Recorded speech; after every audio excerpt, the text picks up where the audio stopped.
You're listening to A Tiny Homestead, the podcast comprised entirely of conversations with homesteaders, cottage food producers, and crafters, and topics adjacent. I'm your host, Mary Lewis. A Tiny Homestead podcast is sponsored by Homegrown Collective, a free-to-use farm-to-table platform, emphasizing local connections with ability to sell online, buy, sell, trade in local garden groups, and help us grow a new food system. You can find them at homegrowncollective.org. If you're enjoying this podcast, please like, subscribe, share it with a friend, or leave a comment. Thank you. This Homestead Holler Shoutout is to our friends over at Freedom Rain Farm in Buffalo, Minnesota. Their new little farm shop is the perfect spot for seasonal fresh goat milk products if you're local to the Buffalo area, while their online shop makes it super easy to order shippable items right to your door. From natural handcrafted goat milk and tallow soaps to grass-fed tallow skincare and beautifully arranged gift boxes, each product is crafted with care and love. Check them out at freedomrainfarm.com or follow their Facebook page to stay in the loop. Let freedom reign. Today I'm talking with Jody at Rural Route Bulbs in Wisconsin. Good afternoon, Jody. How are you? Hi, I'm good. How are you? I'm great. How's the weather in Wisconsin? Well, it's probably about the same as Sueur. It's windy. It's warm, which is nice. It's like 62, but we have a pretty good south wind. I think we're gusting to like 40. Oh, it's not too bad here, actually. They were saying this morning that it was going to be windy, and it was, but I think it's died down, and it's sunny, and I think it's 50 degrees, maybe? That's nice. Yeah, it's beautiful, and I was just telling someone else this morning that I interviewed at 10 a.m. that they are predicting real, measurable, heavy snow for Wednesday, and I'm like, of course they are, because it's the day before spring. Yep, we're supposed to get that same snow. So we'll see how much we get. We're kind of on the line between rain and snow, which we ride the line like all winter between rain and snow, it seems like. Where are you in Wisconsin?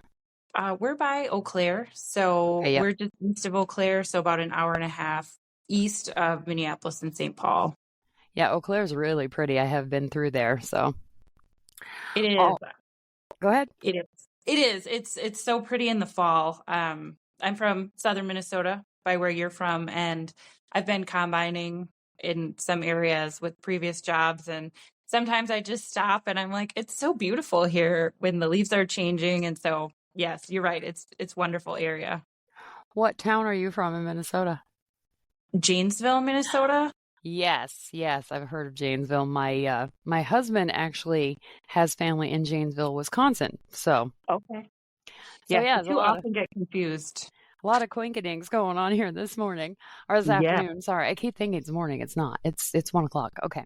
So anyway, I'm very excited to talk with you because I've been talking a lot on the podcast with people about eggs, chickens, cows, and pigs, and I really do love flowers. So tell me about yourself and rural route. I can't say it. Rural route bulbs. Yeah. So, Rural Route Bulbs was just an idea that, well, my husband and I, we were trying to think of a crop to diversify into that was local. So we farm. We're pretty conventional farmers. You know, we have a combine. We do corn, soybeans, rye. We're trying to rotate into a couple different things right now, but we were really looking for a local market that we could diversify into. And we happened to be on a trip in Washington State for baptism for my sister, and my husband was like, we should think about tulips. So we looked into them. We planted 5,000 one year just to see if they would grow well, and they did. And then I planted 5,000 tulips with COVID when it was new, and I got very sick afterwards. Mm-hmm. And then we planted another 12,000, I think the next year, and I planted those when I was pregnant. So I would like to plant tulips when I'm not in an otherly state. Mm-hmm. Yep. Your property must be gorgeous in what, May, June? May, yep. It is. 16,000 tulips didn't take up quite as much space as I thought it was going to, but yes, I often find myself, I go out to the garden just to take notes on my tulips, which ones are coming back, you know, but sometimes it's kind of a lie. I'm just out there because it's just so nice. Yeah, I feel like people who grow flowers do it partly because it's a good thing to grow, but because there's such joy when they bloom? Yeah, so my trade is in agronomy, so I generally work with crops. But I've had flowers for a long time, and while it was something local to diversify into, it's a totally different aesthetic than, what your corn and your soybeans and your alfalfa are. So it's been a fun thing to diversify into. Yeah, absolutely. I've tried growing tulips here at our place and they do not do well. I don't know why. I don't know enough about it to know why. But we grow peonies and they're my Okay. favorite flower and they're basically a bulb flower too. Yeah. And we So, don't hmm? oh, go ahead. Sorry. Yeah, we don't grow them, to sell. We don't grow thousands. We grow maybe I think we have 40 plants right now. Oh, And but so we mostly grow them because I love them and they're pretty, and we do sell stems when they're blooming at the farmer's market, but that's about it. I bet they are pretty. I bet they're very pretty. And so for the tulip thing that you mentioned, they're hard to grow. There's a couple things. Some tulip varieties don't do very well this far north, Uh-huh. which I think you're probably in. I think you're probably in like zone 5. I'm zone 4B. Um, We're right between the two. So yeah. Okay. So I have noticed that I planted a whole bunch of varieties just to see what was going to work here and what wasn't going to work here. And some varieties do a lot better than other varieties. Surprisingly, some of the parrot tulips, they're a little bit more irregular shaped in the leaves. They do fairly well here. But some of them, like the triumphs, that are just like completely gone. Uh-huh. So I think the Darwins do really well here. I have some really good luck with some of the late doubles. So you kind of have to find ones that, to some degree, are regionally appropriate. Okay. I have no idea what the varieties were. We just bought some bulbs and put them in and we're like, grow. And they did okay the first spring and they did less than okay the second spring. And then this past spring, and it might have been weather related too, because it just rained and rained and rained here last spring. Mhm.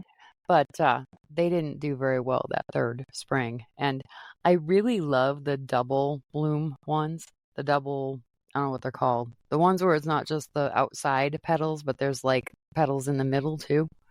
Yeah, they call those doubles. Yeah, Okay. that's all. Just doubles. Yep, love those. I didn't even know they existed until about 10 years ago. Our neighbor had some coming up by his front step, and I was like, those are not peonies. And I went and looked. I was like, I'll be damned, those are tulips. I didn't know they made them that way.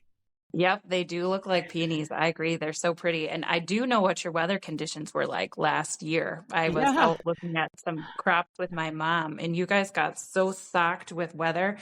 Tulips need a lot of drainage, and you guys have heavier soils. And so I bet they just practically rotted in the ground. I mean, you were so excessively wet.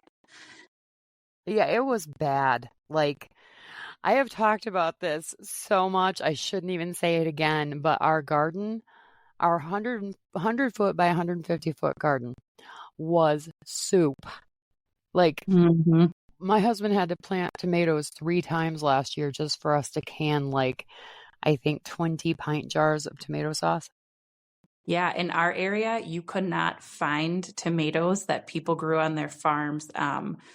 We have a huge Hmong community in the area, and a lot of them grow vegetables. And when you would ask, we have some people right next to us. Our farm is in town, and we have a park in front of our house. And I usually get my vegetables from there in the summer. And they were like, nobody has tomatoes because they Uh-huh. just all drowned out.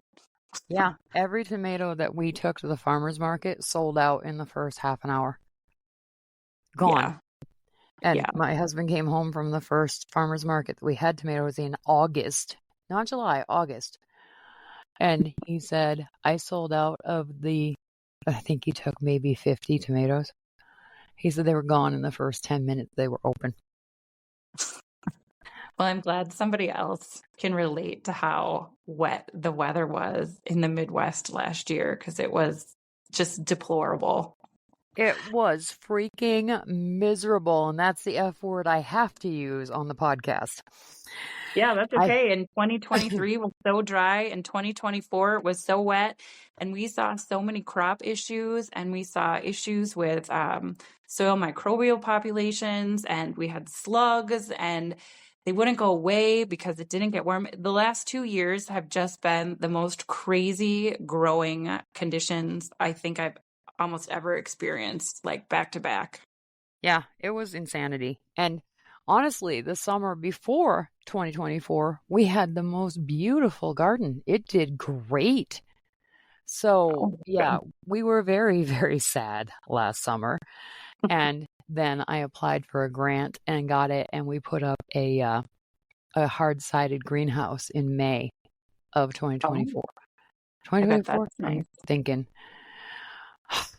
yeah, May of 2024. And didn't do a lot with it that last summer because it was hot. So, a greenhouse, a hard-sided greenhouse doesn't do you a lot of good when it's really hot out. But Yes. we did manage to get some stuff put in there last fall. And we have actually managed to overwinter rosemary in that greenhouse this year or this winter.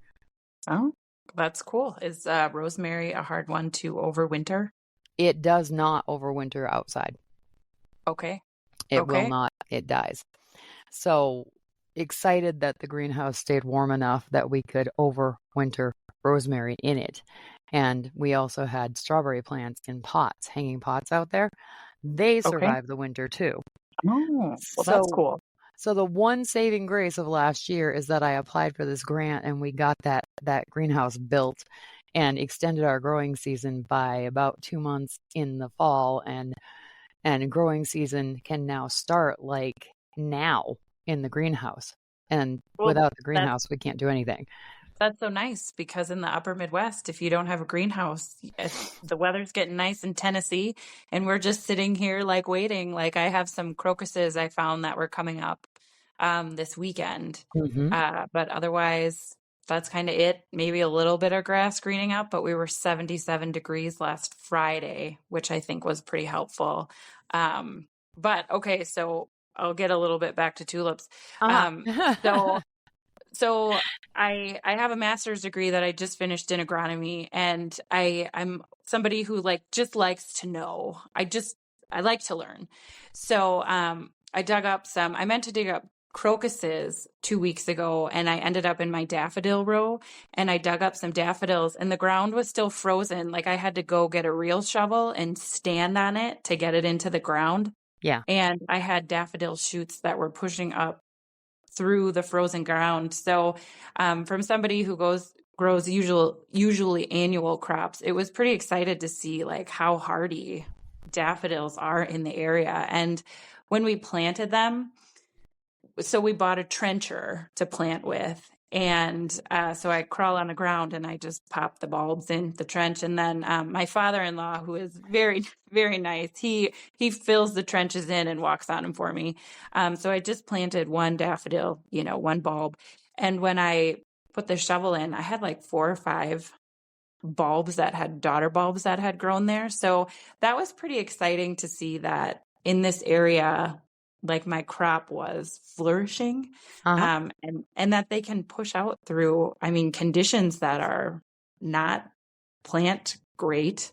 So that's been really fun. I dug some crocus bulbs up the other day too, and I just planted one of those, and man, I had a little cluster of them. So the first year I had them, I thought, well, these aren't that great. I just have one flower. And now I have a whole bunch of flowers, like to one little clump. So that's been really fun to see the expansion of some of the naturalizing bulbs that I've grown. Yes, that's the joy of bulb plants, because when somebody says to me, I have peonies I need split, will your husband come over and split them for me and you can take half of them home? Hmm. I'm on my phone texting him immediately.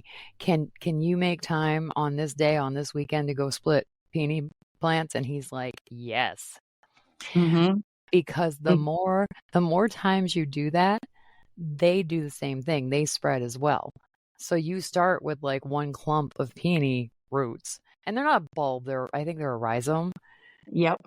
But either way, rhizomes and bulbs propagate on their own. And so we'll get one clump of a special peony that somebody has in their yard, and 3 years later, there's like a hedge. Yep. Yeah. Yeah. I mean, plants are just, the more I look into plants, the more I am amazed by the things that they can do. So this is just a little off topic, but I was looking into the nitrogen fixing process for legumes, so alfalfa, peas, soybeans, and in those nodules, the step before they make usable nitrogen for the plant, they actually make rocket fuel. And I just thought it was like the most amazing thing. And I'm really a plant nerd, but I was like, those tiny little nodules with some iron, molybdenum, and sulfur make rocket fuel. And it just blew my mind. So plants are amazing. I had no idea. I learned something incredibly new today. Yep. Yep. I've told a lot of people and they look at me like, whatever, Jody. And I'm like, that's amazing. It's just amazing that bacteria with some nutrients can do that. So it's very exciting. So if we get back to tulips, so this year is our first year in the U-pick. We're going to do some U-pick with the tulips we have growing right now. I haven't really done anything with them for the last 5 years because I've been trying to finish my degree and I was having babies and it got to be a little bit too much. So this year will be our first spring with U-pick. So I'm really excited about that. And then next year we're going to do an actual tulip display garden. So because I don't have a big stock yet, I just ordered like 50,000 bulbs to put my display garden together. So I am actually really excited about that because how many people get to just have like a huge garden? It's going to be a lot of work. I'm not super excited about all the hand planting, but I think the results will just be stunning. Hopefully.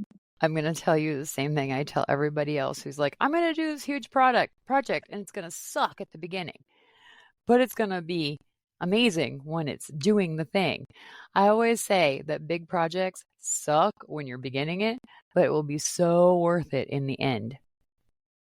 Yes, yes, yes. I'm very excited to see the product next spring. It should be, I mean, it's a lot of flowers. It should be really, really pretty. So I don't know if my husband's going to be able to get me to do my normal job next spring.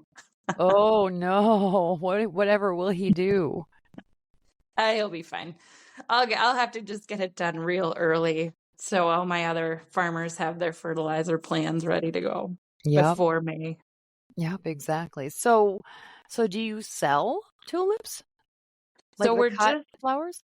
Yeah, so we're just starting this year. So I feel like I'm a little bit of like a plant purist sometimes. I know that if I don't cut my flowers and bring them in the house, they're going to last longer in the ground than they are in my house.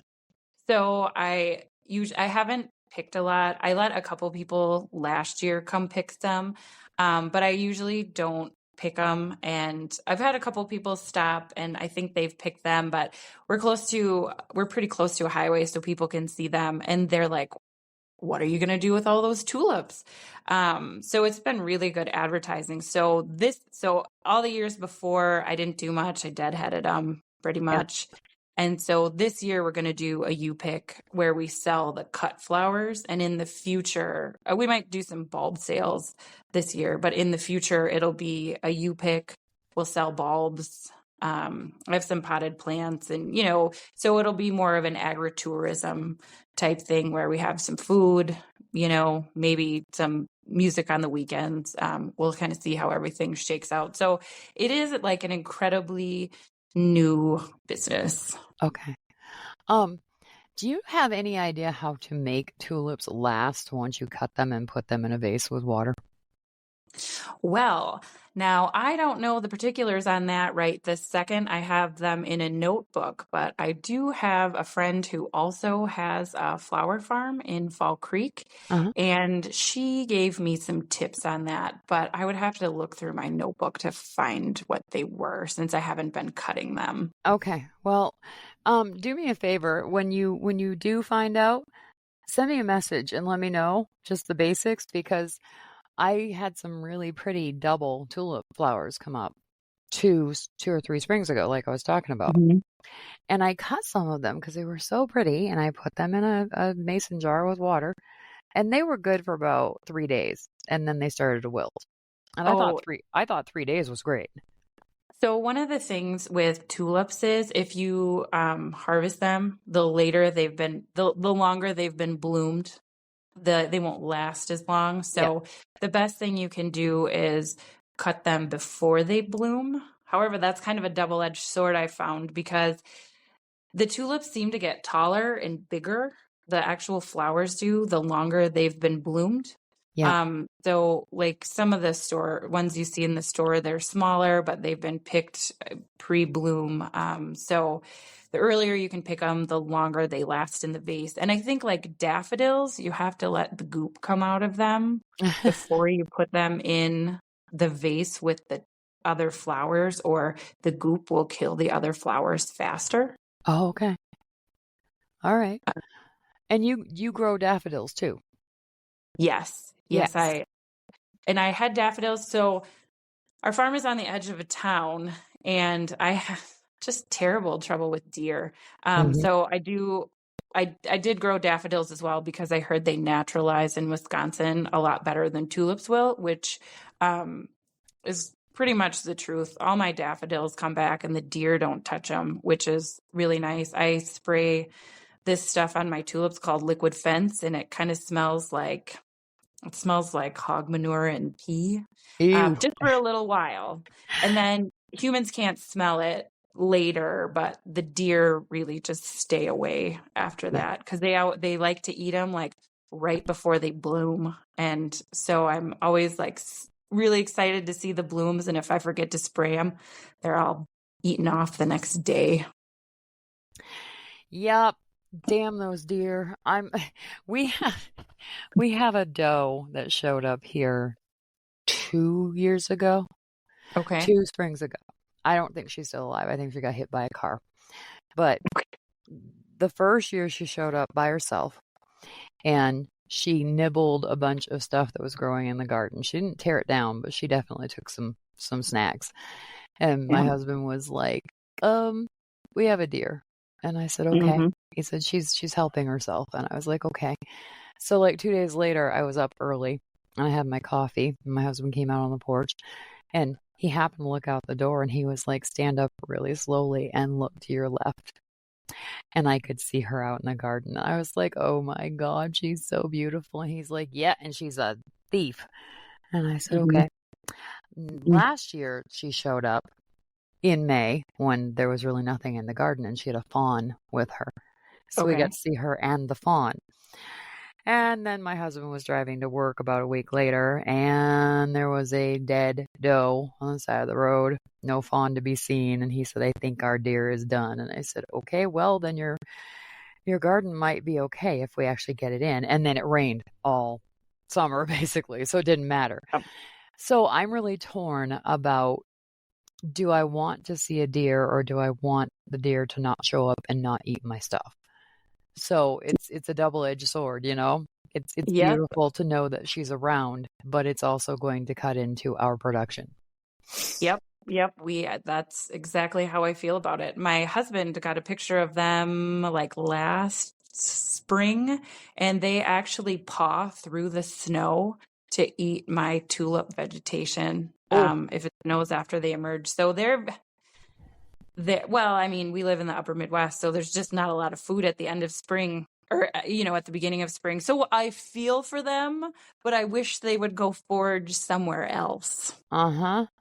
And my friend in the country, she's like, "Oh, I don't have trouble with deer with my tulips." And I'm like, "Oh, you're so lucky because I spend a lot of time spraying stinky stuff on my tulips so the deer don't eat them. Uh-huh. I think that the deer just know when it's just tulips that somebody put in because they're pretty and there's only a few. And then there's people like you who are trying to make a business out of it, and the deer are like, let's eat the business place first because there's so many more of them. Well, maybe they just taste better. It's a They just fancier restaurant. they just know, yeah. Um, it's slightly far afield, but I don't care. We put in peach trees 2 falls ago now, and we Okay. actually had peaches last fall.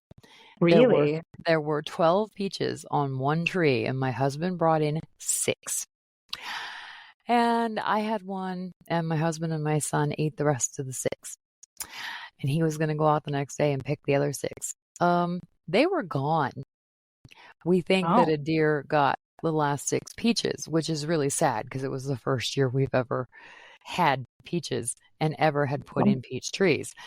And he said that he's going to try to put up some cattle panels like around the trees so that the Mhm. deer can't get to them. And Oh, go ahead. Sorry. what most people don't know is that deer will jump a fence as long as they can see how much distance they have. So if you put like a small fence around a tree and then another fence around that fence, it confuses the deer. They don't know how much clearance they have, so they won't jump the fence. Oh, that's cool. I didn't know that. Yeah, so he's going to do that this year and see if maybe we can actually eat our own peaches and not feed them to the deer. Yeah, well, I've actually done some research on fences for fields because we're in Wisconsin and there's a lot of deer. Yeah. And fencing does help protect yield when it comes to deer feeding. So Mhm. I think you're on a really good path. And also, I guess I didn't realize you could grow peach trees in southern Minnesota. They're a That's they're a cool. winter hardy tree, and I don't Okay. remember the variety, and I don't have the tag that was on them when we bought them. It's okay. But all you have to do is go to Google because Google knows everything and type in winter hardy peach. And I think they were developed in Canada, if that makes any Mhm. sense at all. Yeah, no, that's cool. So yeah, and oh my, these peaches were like softball sized peaches. They were so good. Oh, well, maybe we'll have to try some. Maybe it'll have to be a peach tulip garden that we put in. Well, if you love peaches, I would suggest getting this variety because they're really good. Okay, I'll have to Google it. My husband loves them. Yep. So, Yeah. yeah. So you said crocuses, tulips, and daffodils. Are there any other bulb flowers that you grow? Are there Yes, any other bulb flowers? I have some hyacinths in Uh-huh. there. And then I have some allium, and allium is kind of okay. I think it's varietal. I have some Everest ones, and I think I only have 2 or 3 of the 6 that I planted that came back. And then I have an ornamental purple one, and those tend to come back pretty well. The hyacinths are okay. They smell really nice, but the longer that they grow, so the first year after I planted them, the first spring, they came back really nicely and they looked like hyacinths. And then since then, they have less flowers on them every time that they come up. Yeah. So hyacinths are okay. They're definitely something that you have to plant every year. So I feel kind of meh about the hyacinths. But I didn't think I'd like crocuses as much as I do, but they're just they're just such a little winter hardy bulb that I really love their fortitude because they're not Uh-huh. planted very deep. So they freeze hard and they're like the first guys out of the ground. So Yeah. They have antifreeze in their bulbs. they do. It's amazing. And so the longer as I've been looking into bulb physiology and what happens when it's cold and what initiates like flower formation in the bulbs, it's really interesting. And I know even some companies in the Netherlands, they'll MRI their bulbs to see if they have flower that's been initiated in the bulbs. I can't remember if it's MRI or ultrasound. They take Uh-huh. some picture of them. I think it's MRI where they could see if there's going to be a flower that comes out of the bulb. Wow. Okay. Yeah, they really have it down to a science. All right. Well, I have a couple of things about things you just said, and then we'll probably be at 30 minutes. Okay. The hyacinths. When I was little, I used to call them the grape plants, the purple hyacinths, because they Mm-hmm. looked like grape Kool-Aid to me. Oh, that makes sense. And the crocuses. We put in crocus bulbs the first fall we were here, so 4 falls ago. And I'd never grown crocuses. I just thought that they were very pretty. I'd seen pictures and I was like, let's try it and see what happens. Mm-hmm. I had no idea the blooms were so tiny. Mm-hmm. Yeah. My husband came in and he said, there's these little yellow and purple flowers out there. And I said, did you take a picture with your phone? And he said, I knew you'd ask, so I did.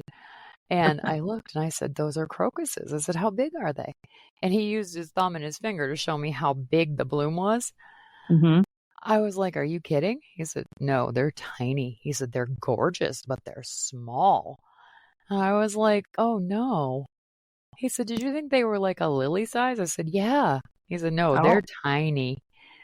I said, oh, okay. So we left them and they've come up every spring since we put them in. There's not very many. There's maybe 20 Okay. and they Okay. haven't really naturalized. So there's not a whole lot of spread, but he comes in that part of the driveway where they're planted on the right-hand side. He pulls in the driveway. You can see them when they come up. And as soon as he sees the yellow or the purple, when he gets home from work, he comes in the door and he's like, you're going to be happy. The crocuses are blooming. And he's not wrong. I'm very happy because it means spring is officially here. The first vestiges of spring is what I think every year when they start blooming. Yep, absolutely. And I don't know if you are a nature watcher beyond plants, but I saw a big flock of geese flying north the other day. I heard my first red-winged blackbird this past weekend. I think it was Saturday. And our maple tree is sending out the little flower thingies right now. Oh, okay. I don't know what they're called. I'm not a plant person by science. I'm just a plant person by, oh, that's pretty. But you know how the maple trees send out the little spiky, flowery looking things? That they're happening now. Yes. Well, that's exciting. Hopefully they don't get froze off on Wednesday, which is probably what's going to happen. It's not going to be that cold. It's going to be not cold enough to snow, but I don't think it's going to be bad. So Okay. And whatever, the maple tree is going to do what it does because it's been there for at least 50 years. I'm sure it'll probably be okay. Yes. Nature does what nature does, no matter what the weather does or what we try and make it do. Yeah, it started budding back, I don't know, a month and a half ago when we had some really warm days. And I was like, go back to sleep. It is not time to wake up yet. That's the tricky part about the Midwest is those real warm days early. Everybody and all the plants, everything gets excited for spring. Yeah, and so do we. I can't tell you how thrilled I am to be through this second really weird winter in a row. And I said this the other day to somebody on one of the other episodes. I said, I have looked at the long range forecast. I have looked at the Old Farmer's Almanac forecast, and it doesn't look like we're going to need to build an ark this year. So that's good news. Yeah. I guess all we can do is wait and see. I am. I've got everything crossed. I'm going to braid every piece of my hair to keep that crossed too, because I can't live through another summer like last year. My husband will be so upset. So we're going to just hope that it's all going to be good this year. Normal amounts of rain. Healthy amounts of rain. Yes. And in our case, even if we do have a drought here, the thing we learned last year is it's a lot easier to deal with a drought because we have a well and we can water, but you can't suck water back out of the ground. Nope. Not when it rains like that. So it's easier for us if there's too little rain, if that makes sense. You guys have such beautiful soil down there, but you got a lot of water holding capacity and they don't always go well together. No. And the worst part for our garden is that we have like 12 inches of really good black dirt. And then you get Mm-hmm. down after that 12 inches and we've got clay. Oh. So when it rains real bad, it just holds that water even more because it's got nowhere to go. Mm-hmm. Yeah. You need something with a real long penetrating root to punch some root holes through that clay. Yeah, Get some well, draining. it was a hay field and weed field for 40 years because no one had Okay. grown anything on it for Okay. that long, and it still is just Oh, it's clay under there. I hope it doesn't rain that much this year. I'm praying. I'm not a praying girl, but I am sending up every message to the universe to maybe not cry so much this year. That would be great. Mm-hmm. Mm-hmm. So, anyway, Jody, I really appreciate your time, and I actually learned some stuff about bulb flower plants that I didn't know about. So, I'm very excited I got a chance to talk with you. Oh, great. Well, thanks for having me on. I really appreciate it. Yeah, thank you so much. Have a great day. You too. All right, bye.